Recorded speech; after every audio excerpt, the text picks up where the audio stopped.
4 নম্বর, রাসূল সাল্লাল্লাহু আলাইহি ওয়াসাল্লাম বলেন, যখন আজান দেওয়া হয় তখন শয়তান হাওয়া ছেড়ে পালাইতে থাকে যাতে আজানের শব্দ শুনতে না হয়।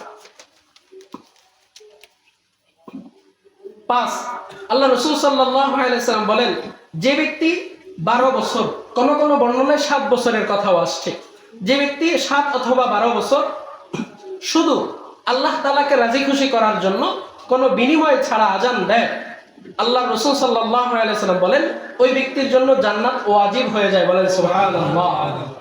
6 নম্বর, মুয়াজ্জিনের আজান শুনে যত মানুষ নামাজ পড়বে তাদের সমপরিমাণ সওয়াব মুয়াজ্জিনও পাবে। বলেন সুবহানাল্লাহ। একজন আজান দিল, এই যে দেখেন আজকের কথাই বলে, এটা অহংকার না, বোঝানোর খাতিরে বলতেছি।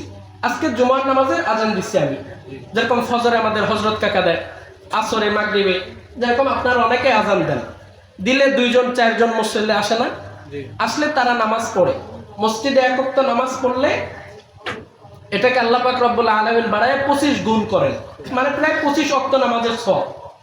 তাইলে